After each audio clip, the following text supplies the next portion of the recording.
Driving through Kirkwood is one way to see the town. But to really experience how it stacks up with the rest of suburbia, you've got to walk it. I feel like downtown Kirkwood is a really exceptional example of walkability. And Kathy Schrank should know. She's an author who specializes in books about exploring the outdoors, especially on foot. So when St. Louis-based Reedy Press was looking for someone to create a book of walking tours around Kirkwood, Kathy Schrank's experience gave her a leg up. The research was pretty easy, literally right out my front door. Schrank moved to Kirkwood with her family 10 years ago, but her knowledge of the city was limited to its most obvious landmarks.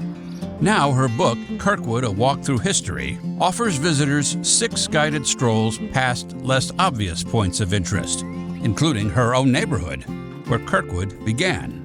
The Argonne Historic District is some of the oldest houses in the town, some of them that were built by the original founders of Kirkwood. And because those founders had ties to the railroad, they built those houses on large plots of land close to what would become Kirkwood's best-known landmark, the train station. It's even featured on the city's seal. But the downtown Kirkwood train station was not the only one in town. Walk number 6 is a tour of an area at the west end of Kirkwood known as Merrimack Highlands, which was originally a resort community with its own railroad depot. Frisco Station was where people would get off the train to come to Merrimack Highlands, and so that became a private residence.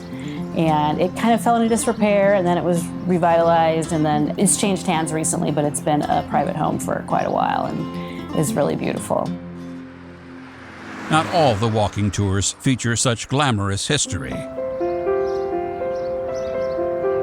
Meacham Park is an historically African-American neighborhood annexed by Kirkwood in the 1990s.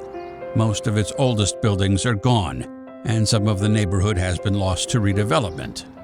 But Meacham Park still exists and still has a story to tell.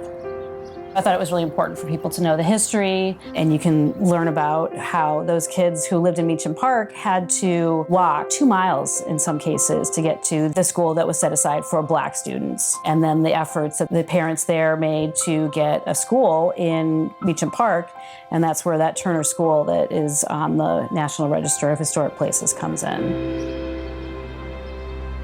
Another neighborhood featured in the tour of the East Monroe Historic District is known informally as the Bohemian Enclave, with its signature feature, the Topsy-Turvy House.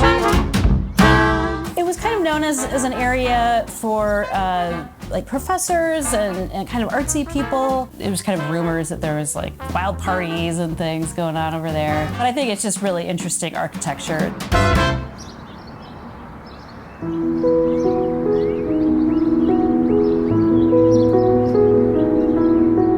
Some of the other places featured in the book are still around, much as they were.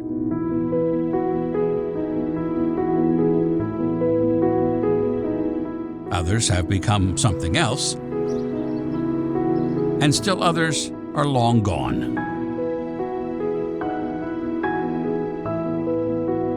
Being able to have that kind of guidance, they walk around Kirkwood all the time, but with this, they can have sort of a theme to their walk and a purpose, and I've gotten a lot of feedback about that, and that people are really, kind of seeing their city from a new perspective.